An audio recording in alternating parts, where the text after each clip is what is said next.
Lela chena limit muga yesterday. Mmege kita. Mmege no totoa.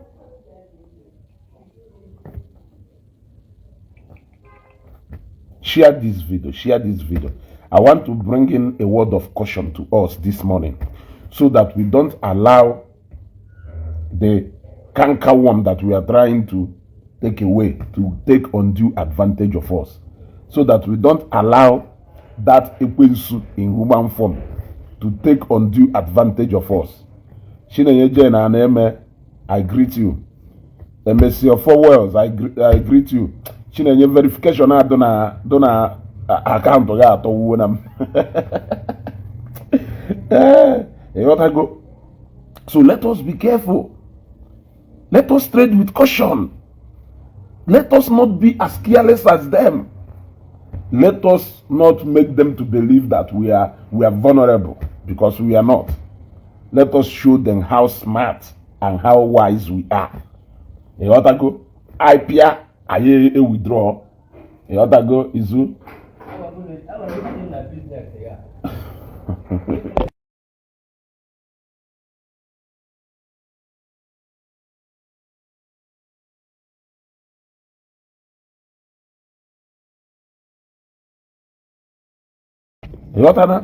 Let us show them how smart we are.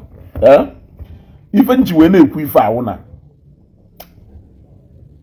mathematical jewe gba one woman n'ihu akwụkwọ. I will say I will look that particular Asika Chinenye Fabian Dalo. Good morning. MSC Oba Wells. Now you know we are I could na do smart here. If we MSC of Wells I got keeping neje mathematical je gba one woman na akwụkwọ. I will say ka ikuzielu ya akwụkwọ ka I wee gwa na eji isi nwa dibia ene mgbọrọgwụ. Ịghọtago ka anyị wee gwe na-eji 10,000 were ji ya ụgwọ ụjọ ka anyị wee gwe that money na water, that money is nothing. I wee pia wee luo wee gbairi a film. That film chokol ya.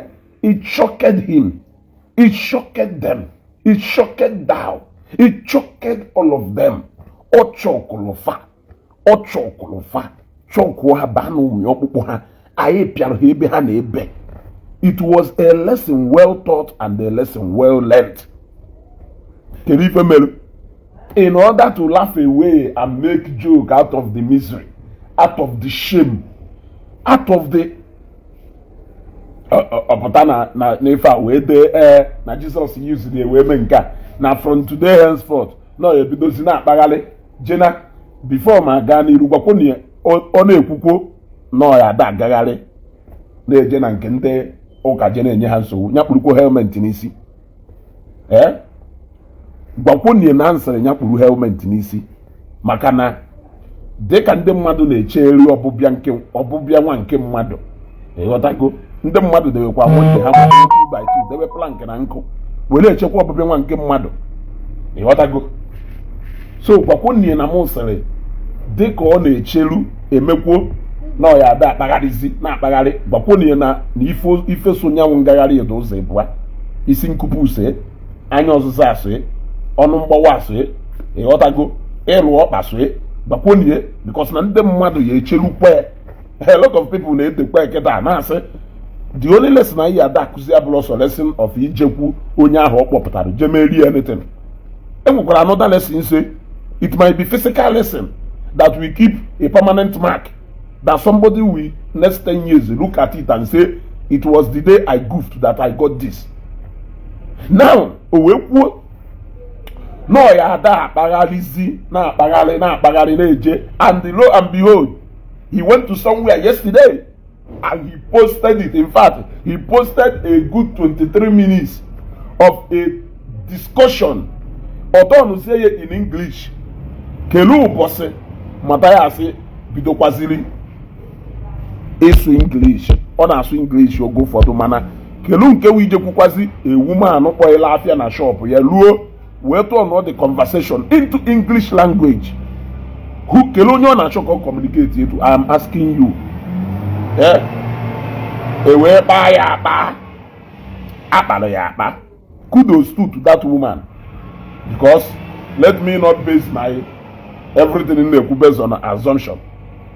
The woman might be real, the woman might be acting, but what I'm saying is, let us not allow a local Wayo man to trick all of us. Good, Father Shaloku, respect to him, decided, Onyema, we reach that woman, contact here, no one something for that woman. That is from his heart. If it now, God lead you into your heart to help anybody, go ahead and help anybody. But I'm saying that for us, he's not going to trick us. We will use our own discretion. We will use our own wisdom. You can use yours also the same way. Father Shalom could you decide here? Not sure you need that woman. Or go to na organize a quiz competition sometimes. Every time, only win no gift. People may organize to put a show. They do impressed by the action of somebody. You can also bless that person. Even in a drama and an art in a school. Even in a drama and an art in a church. Even when you can do moved by performance of somebody, you will go ahead and bless that person. So, Father Shalom, you can go ahead and bless that woman. But I am trying to use this to caution us so that we don't fall into his trick. He is the master of RNG, which he is preaching. Mathias is the real master of RNG. He can go and start arranging with the Myanmar church here. He can go and start arranging with the church here. He can go and start arranging within the he can go and start arranging with them just to come and get us to start empowering his church members. And we are not going to fall into that trap. We are not going to fall into that pit. We are not going to fall into that trick. So, we change strategy. I know shady and the next strategy. You want to go? It's the film. Omego nka yesterday. Echi ne kido je kpota nwanya na ade buzo eje kelu jiawalawa. Mo nwanya na ade ado in a hurry. Ije kelu 2 cups of rice. Oje place ye strategically somewhere. Ba video. In fact, o nwere ike gba that video in a more annoying way. O nwere ike gba. So, we will start using another strategy. Let us see how it's going to go on. We will go and get a woman right lawyer, an activist. We go and get them into this matter. You want to go? You want to go? What should he make office in ECI? I go see another strategy on my home. We will go and get a woman rights lawyer, an activist. We will keep them aside. All of her no encroach into the territory. All of her no disturb or not stop or somebody against the law. The law will come in. Let us see if we can go on acting, editing, and posting for us. I'm gonna have to go to either edit. We don't edit. How maybe go do my life? Maybe make sure edit here. We don't edit. What you see is what versus what you get on the ground. So we are going to change strategy. We have team of lawyers. So we are going to get the best brains Ainwelu.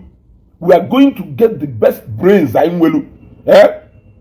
Form them into a legal team that are going to sit and watch him. Oh man, pester somebody. Unless no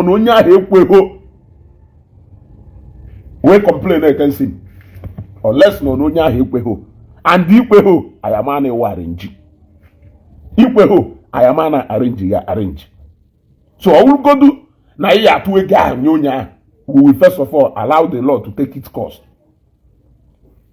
We will tell that person that na this republic I been here is not a banana republic. We will tell that person ni wuna alolu here. You want to go? Na ekwolu mmadu aka n'ụzọ sị batala batala. Na ekwolu mmadu aka n'ụzọ sị batana batana na onye ori ka ewu. I trespass na space onye. And then will something I am only trespass na space somebody. So we will start by teaching him that lesson. We will not allow him to trick us. Adequate Clement, I greet you. You want to go? Thank you. We will not allow him to play with our intelligence. We are too smart. We are too active. We are too open. Anya itial very well. Ejiri isi nwa adibie ne mgbọrọgwụ. So, Gwani na mo say na that strategy fail go even before he conceived it. Na that strategy fail na. Moju, good morning. Gwani no fail go. Ay, omale chanwa. Gwani na Ezugo say na even before Obia with that plan that no fail go, he should go home and deal with the shame I dished out to him. We gave it to him woto. I beat it at that is game. Is this not the game he's used to playing? Of a melo nyoka, yaga, or Lasha possible camera, Jebeba, Olueba, or Quay camera, Puye, Ndafu Ego had you wearing me, Ndafu Ego had you wear Kuguno, and I made 1,000, 2,000. How could they raise this wego? Tell me, since what you will laugh or the Naka Weke, Jecha in their butter, Deba Hono Tia Ganya, Webidozi Rezi, Ego, Nafu and Abu Ezeaku, Bamu Bolono raise a reasonable amount of money. Tell me, Bolone, who raise a reasonable amount of money. Tell me. Yeah? That is, yeah? Amarangozi, I'm okay. That is the game he's used to play. But I hate beat it go your hands down. Now that game. More so, when you appear your beat now, Ezugo, that different. That can happy you about that different into this. Because that different though, too big. Too big. Yeah. Whatever in a discussion that involves Mathias. So let me use myself. You want to go? Let me leave Mathias. Let me leave that Ephraim and bring me in. Everything at that game. Imagine. Now we say and does so high. You want to go? Imagine what is going to happen. Yeah? We are counting close to 2 million. Yeah? We are counting close to 2 million. Now we not do above 2 million. It's not a joke. Yeah? In a whole fundraising about Mamumuchu, they couldn't raise above 500,000. And we are talking about a fundraising that lasted for over 4 hours. They couldn't raise over 500,000. Yeah? Kelvin, okay, happy Ephraim, don't worry. Ephraim is not who you think he is. Don't worry until we see it for who he is. For now, we are seeing him for who we know him to be. Yes. You are not an angel. I'm not an angel. That is what need to go to Rema. So I don't know why you are expecting that Ephraim to be the angel Michael, or to be the Jesus that we are still waiting for to come again, or to be the Jesus that have come before. It's not possible now. We are not expecting him to be the saint, because he's not the Jesus Christ. Even Bible make ayotana. How are you? I'm fine. You see? So, Ayaya allow Mathias to trick us. I beat there at the game or do you see? I will go see it. Now, I hands down. He fell and the shame. They started that instead of them to start congratulating us for beating them at their very game, how they used to. Happy the educated moment of two to sound all like this. Waja, see through the back corner.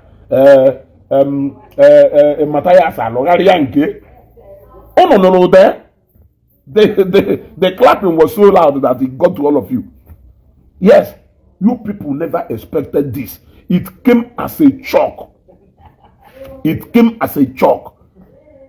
Somebody challenged me, saying, "No guy shot around one year, coffee 5 years, we will not be made what has put the This is what we are known for. In fact, doing what we did the other day, it never came as a shock. It shouldn't even come to you as a shock. It shouldn't even come to you as a surprise. But we will not allow Ofuloka champion. We will not allow Ofuloka champion. Go say it all n'isi anyị lụrụ dị ọrụ lụọ ya ọfụma ntụ osi ha alụ anyị tiri akaụntụ nọmba onye a na-ekwu maka gwa ndị mmadụ nyenu ya ego ya na famili eji eyuzube anyị eyuzuhe for fundraising iyuze for fundraising nwụ n'iwo ji akaụntụ nọmba ahụ ti gwa ndị mmadụ ha sendewarụghị ego gwa ndị mmadụ ha sendewarụghị ego esendechazirughị ego ịmaizi aka na were ego onye chọrọ iyuzu for that particular project. Yes, that is not what we did. This is what they are used to doing. You want to go? This is what they are used to doing. That is why you ji apagari asho for every opportunity. I will put your account number no ko ka tu ego. So, I made exceptionally well. More I prove to people that this is the right thing. Ekwueme talk and do. Or if I go say it account number one mmadụ. Say one mmadụ kwelu oyoyo. Ala te na abata nwaanyị na-enwe aṅụrị ọwụ wee tie akaụntụ nọmba onye ọzọ na onye asendịrị egwu na ọya esendị ego mana o sendị ị mana onye ahụ esendịrị wee ruo till today ime ego na-ereziri ma mụmụchu you don't know ịnọlụ ime ego na-ereziri ma mụmụchu ngụnwa devil ahụ na-egbu ife you don't know ịmarọ that money was going into somebody's account apụta ọsọ na onwere onye nọ na akaụntụ a no onye instruction onye eje wepụta ego. What does it mean? Does it mean anything? Does it mean anything? Unu niile wofara ajịkọ nna shirefi they all take instruction from you. You pick them from wherever you want to pick them. Even na meeting ụmụnna, even na meeting club, Mr. A na Mr. B na-ekolide eje wepụta ego rie.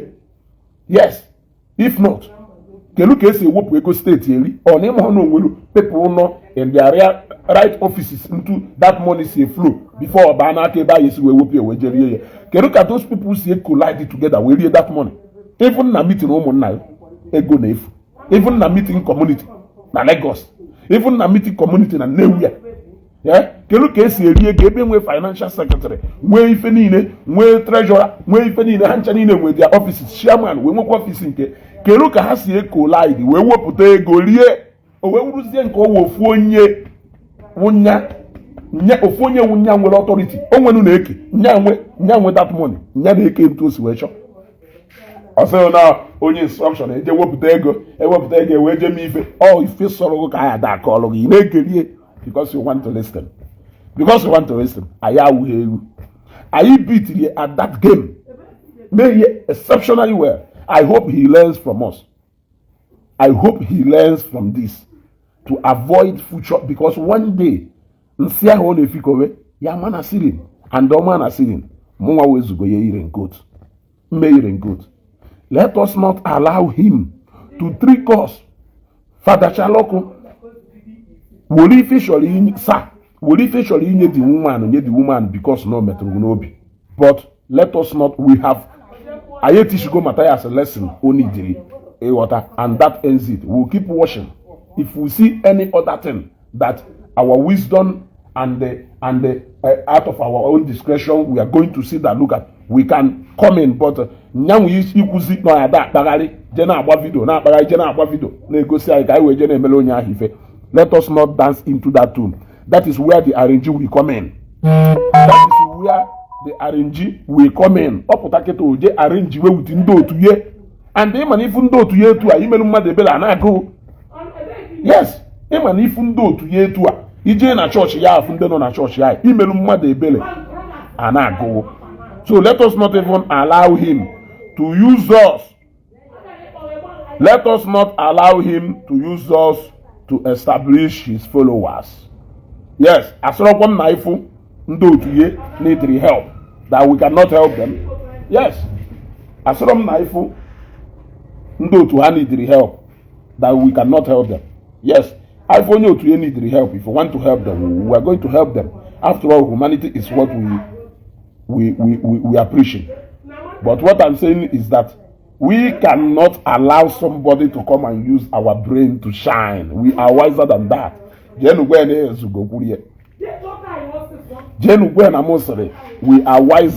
than that. Yeah? We are wiser than that. Lesson has been taught, and we believe that lesson has been learned. Transparency has been shown.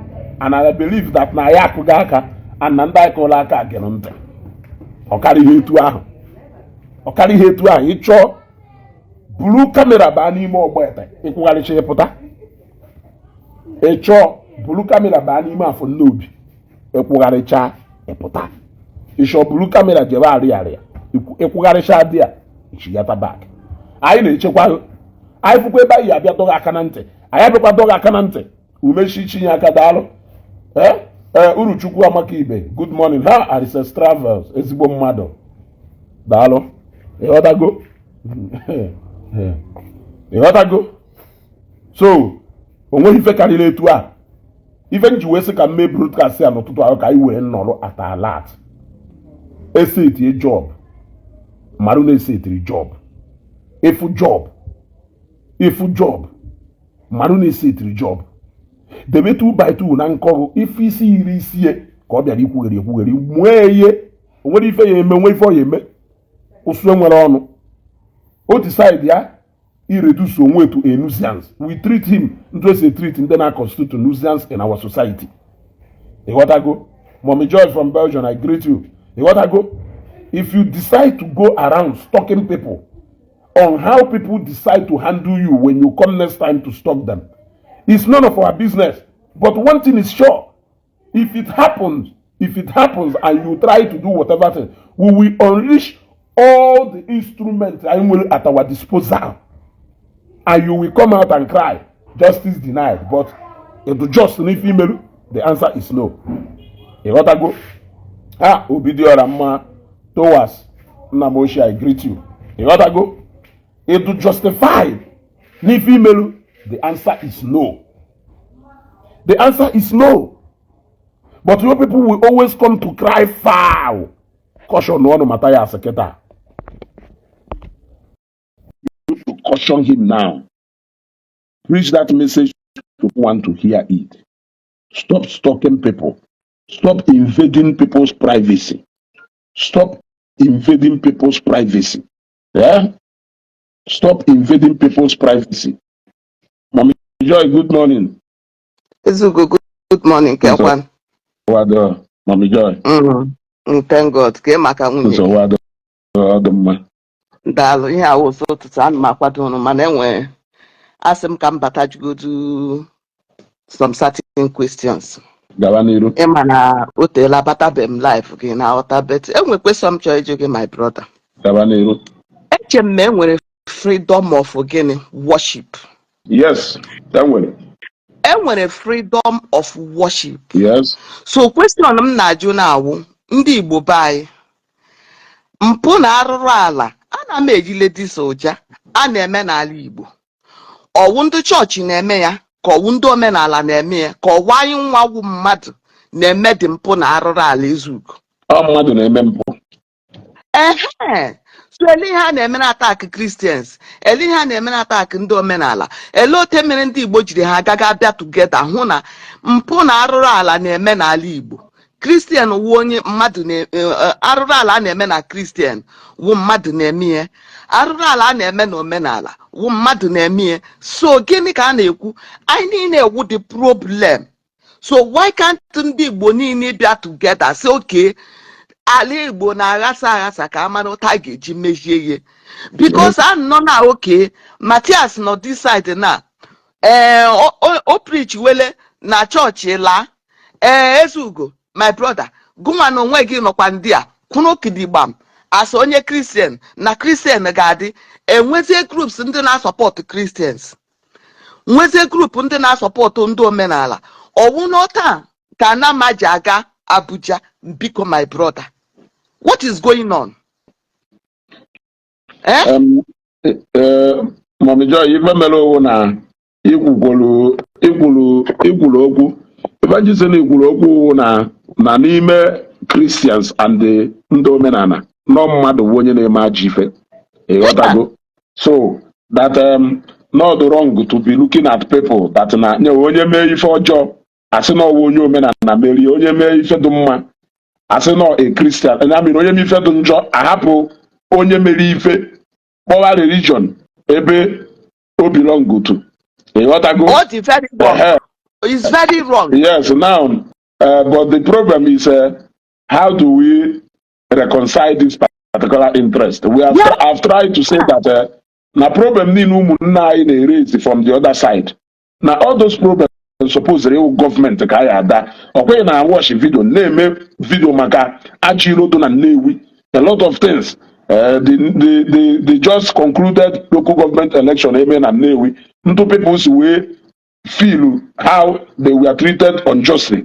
You know all those things. Now, for further draw interested in all those things, then how are we going to arrive at if I complain? If we keep holding people who cannot do anything, who cannot do completely anything, how do I go na Nnewi kita? Bidone hold Okwaru Sinineto na Nnewi or Church Sinineto na Nnewi responsible for Ajusodo na Nnewi.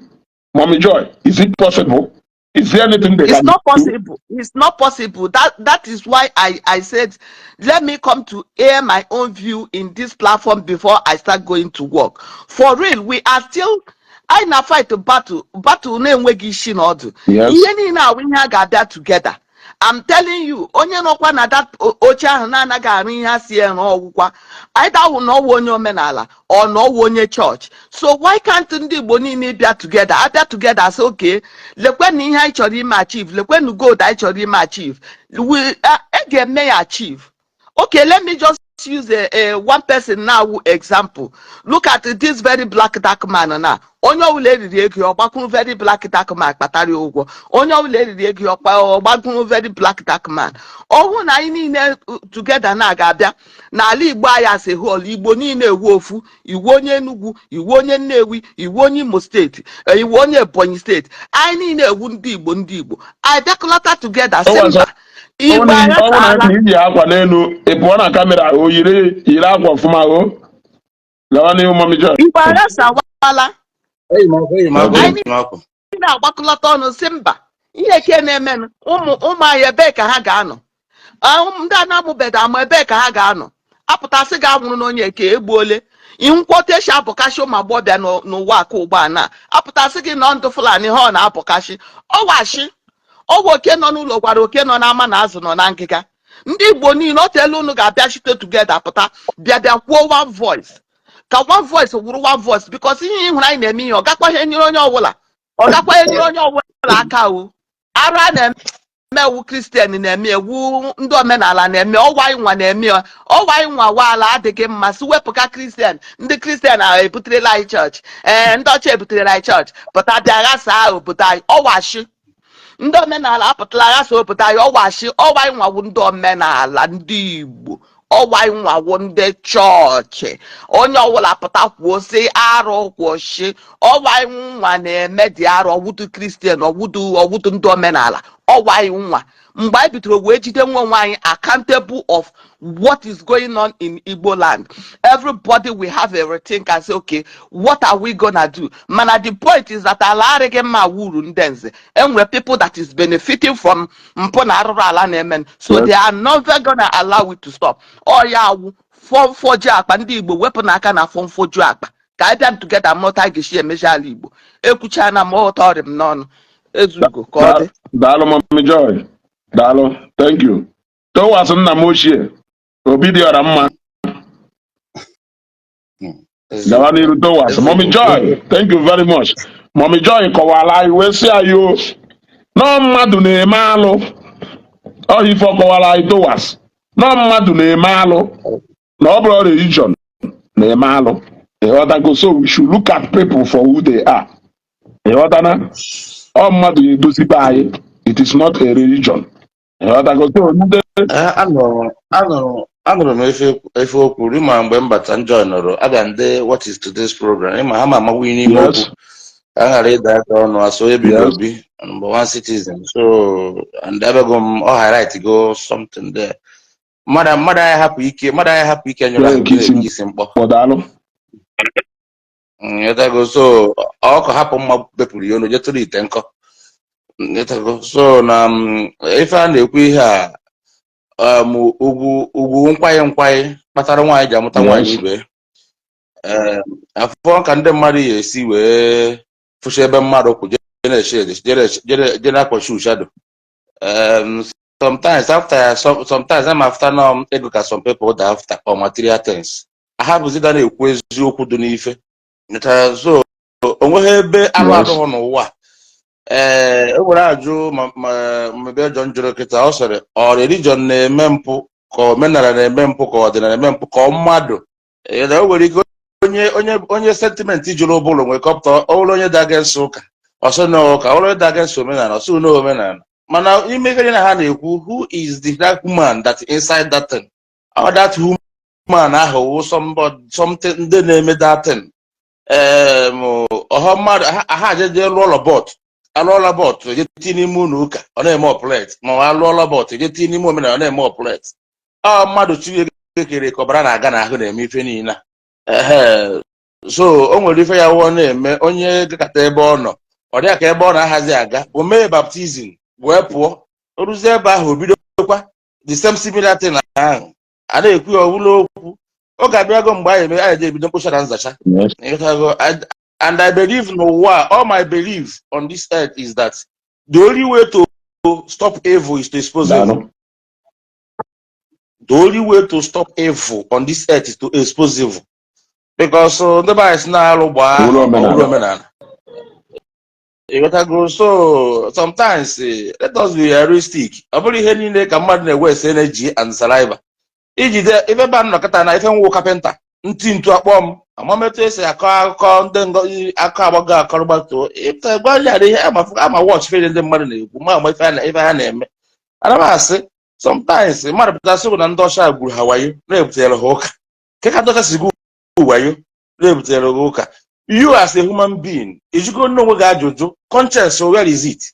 Have you sold it? I live in a London. I've gone to for that reason. Even the joke in England, who are the youngest person na be by it's my parish. Even the joke. So sometimes in the Bible, we forget Dosha in Askana now have to look at that. Okay, say scam. If you have to qualify in a use, why can't deviate from that and have to do? Or come on, do you so yes,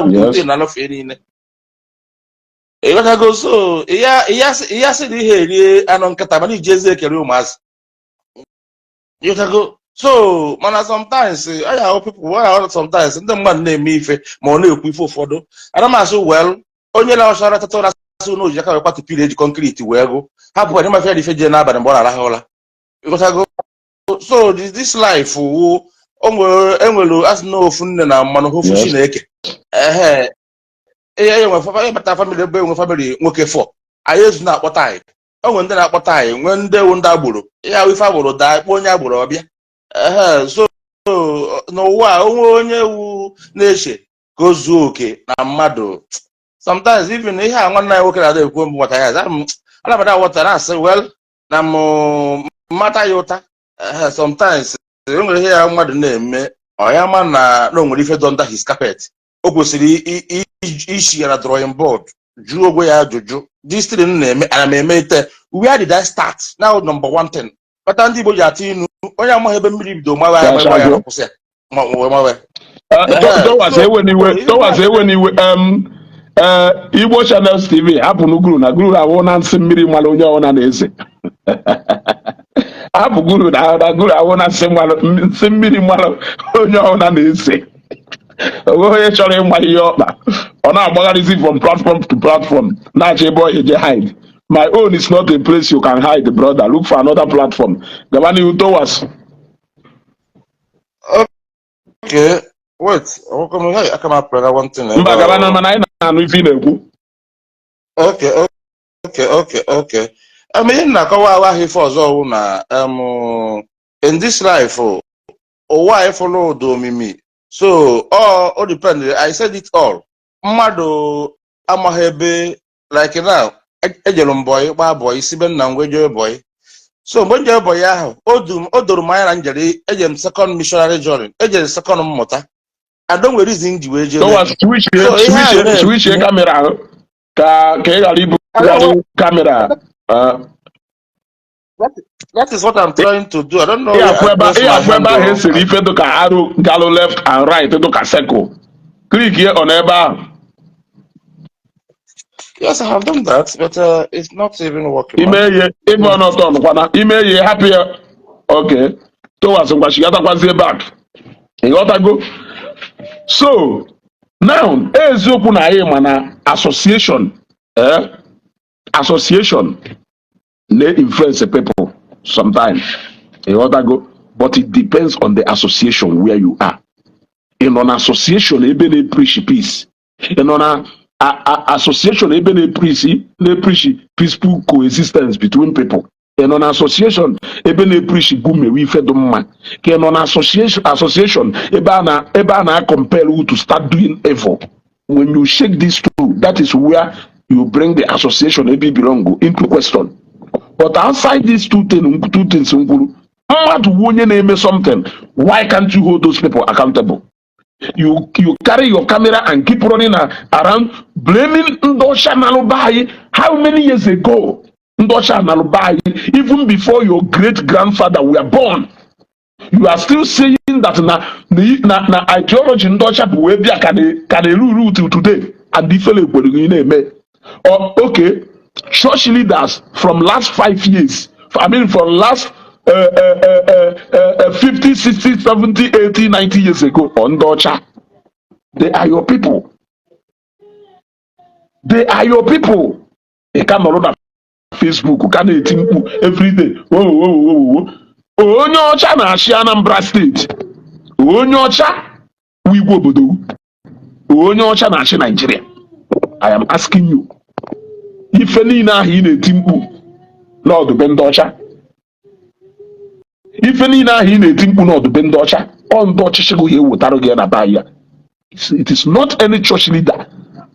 Sometimes I don't feel na Mathias when the politicians say ụgwọ just to put the youth mind to rest, just to put the agitations of the youth to rest.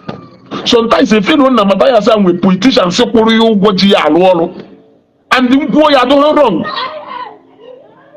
Mkpu ya adọghị wrong. How can you be towards can put go something on that? Okay. Are you hearing me?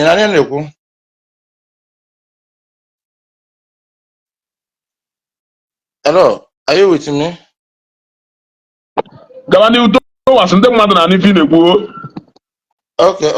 Okay. No, yeah. I think before I was interrupted with my phone. Even na cover here for Zona.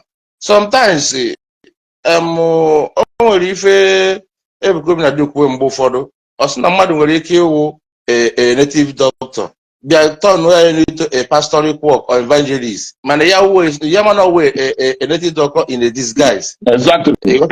You got so mmadụ nwere ike ịpụta na-asị gị n'ọwụ nke a n'ihu mana na-azọ ife ọwụ.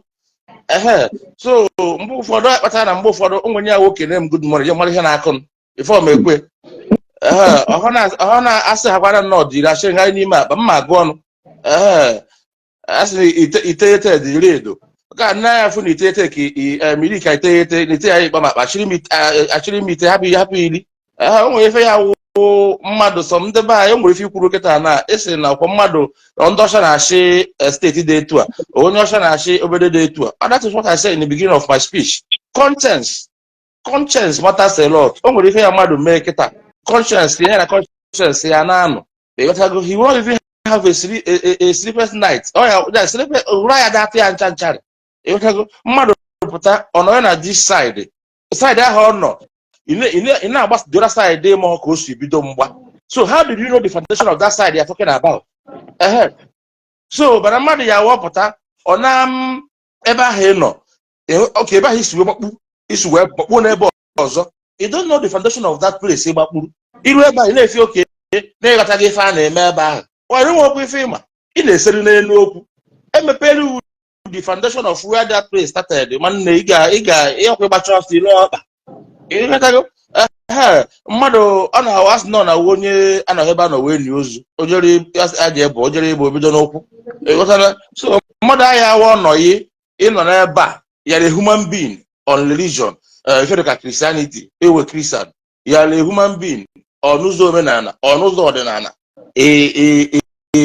bịa enwe femele ebe ahụ ịhapụzie ego nwa na onwe ego kọsụrụ datin enwere iwu for example na Igbo je Bible na money Igbo je ọfọ dewe in a particular place nobody should go there ebe ahụ dewere ka ọ ya adụ until man abịakwala emove oye shift way ihe akata na Bible a jukwa wee pụọ ma ọ nọfọ aja aka wee jewala no it's a human being so hapụ sometimes ndị be anyị na-awụ ha bịa ahapụ the necessary thing ha ya dị eme na-aga to another different contract na abroad ihe a na-ekwu on earth ụwa ife na-eme ngafe ụwa anyị pụtara na ya afịa ka anyị bịara ịzụ onye zụcha nke oge nke afịa ji wee gwụ ọ naba ịghọtago so ogo n'ebe mma jedebe kịta na n'ọnụ ụtụ a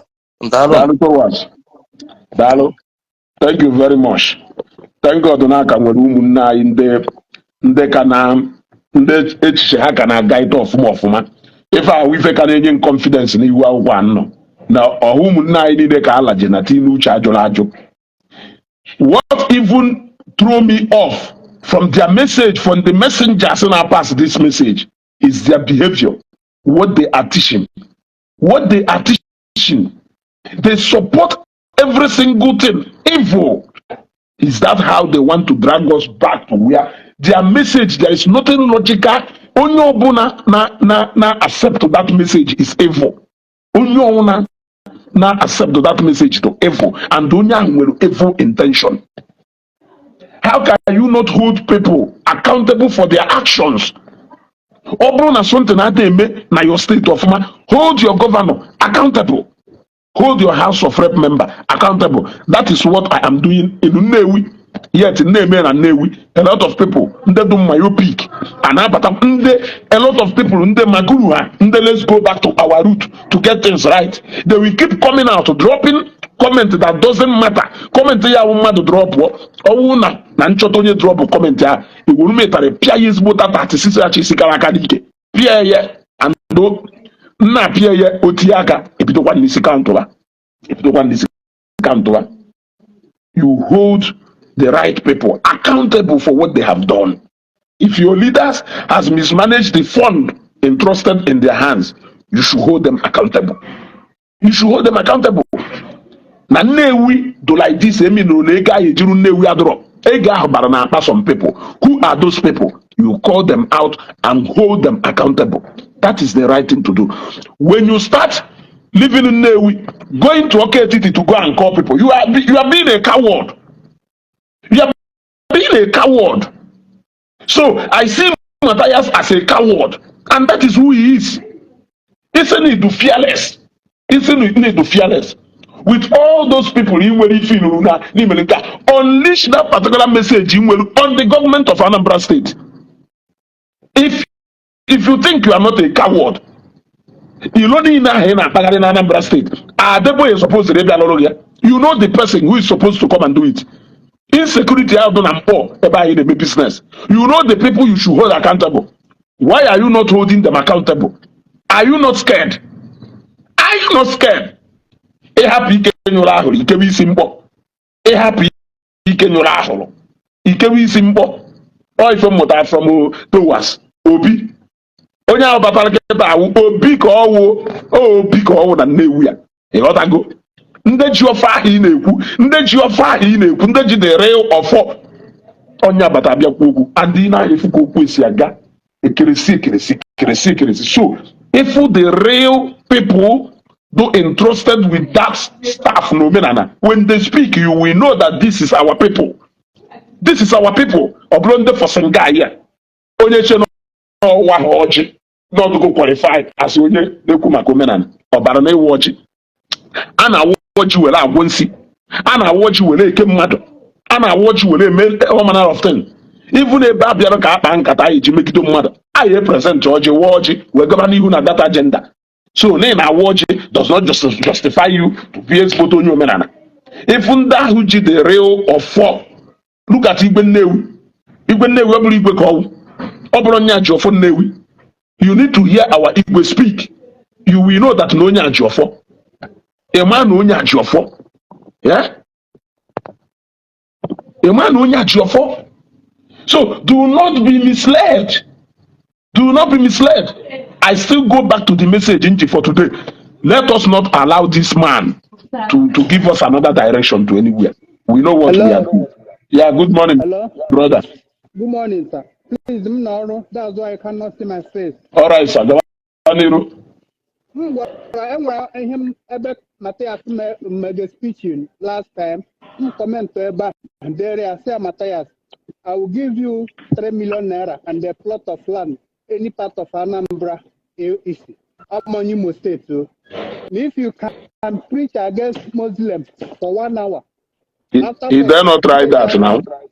After 48 hours, if you not with your neck, I will pay you that money. Other than on deposit, yeah. After that, yeah, already the money. And what by reply, I'm not from him. I want to preach against Christians. That preach against Muslims for just 1 hour. After 48 hours, his neck not with his head. They already have money. What by any comments? I'm not after Christians night the week. That is why Oja around here. The problem Christians in Nigeria. Are we the Muslim? Are we the president? President is one Muslim. Vice one Muslim. But more like Mathias in the war Christian. Because some now Christians the weak in action. So him come out comment him you could have national who had that post macro. Yeah, that through him or through this. Somebody can tell him that preacher against Muslims. I will give him 3 million naira after 48 hours. Yeah, collect all that money. Sir. Somebody got tag, yeah, please. Somebody should tag him. Let him see this comment. Off Hana fear steady. Hana fear name Manya Kona Hama.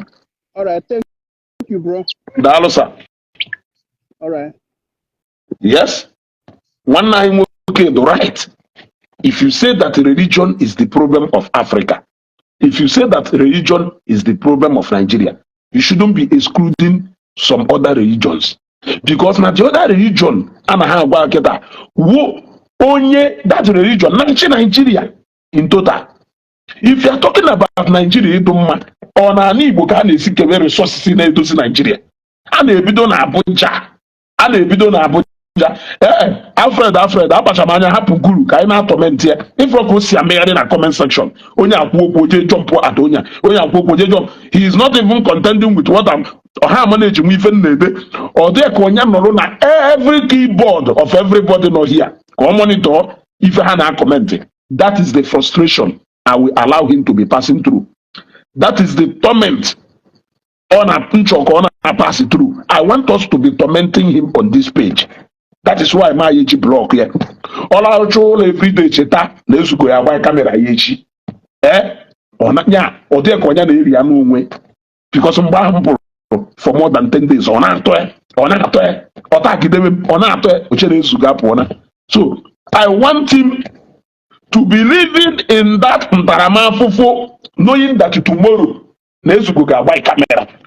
Onwe be ha wula aja or man Nezugo ga appear on the hammer. I want him to be living in that suffering. Ogatagida afọ ahụ ntị n'olu ụbọchị ọ ya ebido na-eche ka ezigbota nwa afọ Igbo nwụrụ mmiri ala nne ya. Nigeria will be great. Nigeria is backward. Or a Christian nation Nigeria today. Or a Muslim who vice president in Nigeria. If you are talking about religion, why can't you talk about other religions in Nigeria? Let us talk about it. Let us open up a discussions about them. You are scared. Ụjọ na-atụ etiri enyi nwaanyị ife. Enyi nwaanyị bịa kpọọ na mmadụ tiri ife. Iru ebe a fụ onye bụ akpa obi. Fụ onye bụ obi tenenene.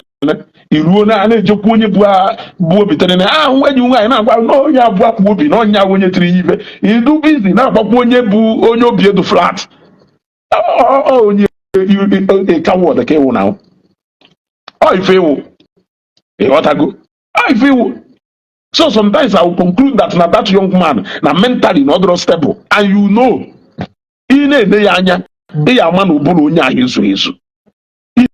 if you say that no religion would the problem of Africa is the problem of Nigeria, why talk about a specific one? It's not like ndị Igbo anyị enweghị ndị na-ekpe alakụba taa. Enwe ndị Igbo anyị na-ekpe alakụba. So you can say that na data alakụba adọrọ n'ebe a mụ na unu. You know. Now, that woman ị na-akwụgharị eji achọ na onwe ha aka ọrụ, ana m ajụ ụsị gị, ọ chọọchị ka ọ dụrụ inye ya ọrụ? If it is human beings that are supposed to give her job, how many jobs have you provided to people? If it is church that is supposed to give her job, you are a church leader now. How many have you provided with your church? I am asking you a question. Two ways something now. Ọ bụrụ na nwaanyị ahụ ị na-eje agwa na onwe ha aka ọrụ, ọ na-eje church, wee jụọ ọ gọọmenti ka ọ dụrụ i provide job according to etu ha si wee tinye na their campaign ever. Now, ọ gọọmenti ka ọ dụrụ i provide job ka mmadụ dị ka mụ na gị ka ọ dụrụ i provide job? If it is the government, why are you not holding them accountable? If it is me and you as human beings, how many jobs have you provided to people? If it is church leaders or churches, how many employment ka church nke gị women and abuse eziokwu na ndụ na-aka ụka every Sunday with over 15 branches scattered na Nigeria? How many have you provided for people? Adekwu ọnụ efu, na-ekwufusi ọnụ efu, na-enyegharị mkpọtụ, rekrutu ndị ekperima, ndị ohi, ndị ogbu mmadụ, ndị ọgwọ nsị, rekrutu ha tinye na one WhatsApp group, ha wee chọọ ka ha silite. Your people go nowhere. Unu belong to the smallest minority nke unu wo otu a compress unu into one place. Osu enwere ọnụ. So let us not be distracted though. Ọchọ onye bụrụ kamera kpagharị ebe a na ọgbọ ete ha ma ha kwe ndị Igbo.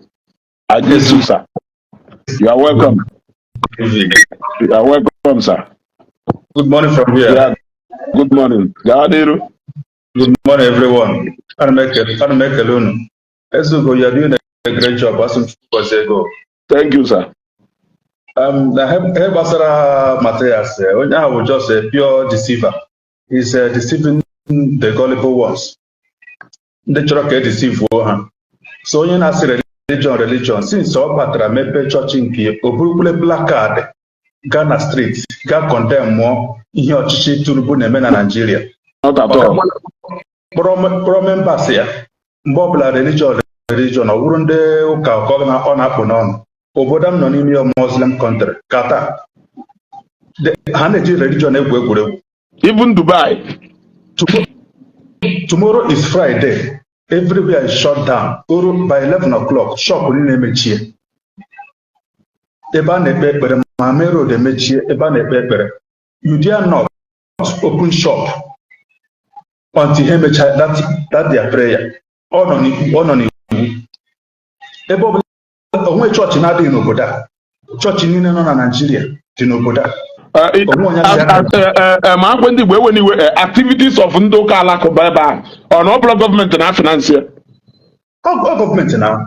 Okay, even Catholic Church nọ n'obodo a, ọ gọọmenti rụrụ ya. Yes. Were security, were police tiche ebe ahụ niile. Teacher na religious complex, na ebe religious complex for safety of the people. But you have to give you obodo mara mma kata agbala onwe kata na enweghị ha ji ego everywhere. Ọkụ the 247 everything road dị mma. How the work of government or the work of church? Ngwa ya nwa na onwe mepere omenala ụzọ ole ha mepụtagodoro. Owere na-arụ estate ebe ọbụla estate ala nna ya na-ere gị ọ na-aga ere. Onye omenala suppose iri ite ala. Onye kpọrọ onye omenala. Ọ na-eji anyị phone a na-ere 1.5 million no ha na-use. Why not ilachi to olden days practicing of omenala? So onye accept the guy na-emezi m irritating and again elekwe na accept ya na ahụ ya dịka onye na-emetụ bilion aka. Ọ dị ya n'ihe ọ dị ya na ị na-ajụ onwe gị what is wrong with him? So a ga na-agwakwa ya nke wee eziokwu na-agakwa hụkwa ebe ọ ga-end and ndị na-asịkwa ọ na-eme omenala ị na-eme omenala eji Maazị Nnamdi Kanu Ejiofor for how many years? Ahụbeghị m ụbọchị iwepụtara your platform mepegoro Maazị Nnamdi Kanu n'ọnụ gị kọta ị na-achọ ebe ị ga-anọ inwe bodyguard were polisi inwe ndị ga na-aba awụrụ gị pọtụ Maazị Nnamdi Kanu ikwubeghị okwu gbasara for one day ka ị maragoro ma ga-erelizie ma ga-erelizie ị na-achọ n'ebe ọ bụla ị ga-anọ nnọọ ka ịwụ ọga ka ịkọta onye ọzọ ka ị nwee ike rigoro but let me stop here. Ọ bụ onye ọbụla chọrọ ka deceive ka ma akwedofe ga n'iru o nwere kwesịrị mmadụ jụrụ ọdọ na onye a dị ire banto but let me ask you that question.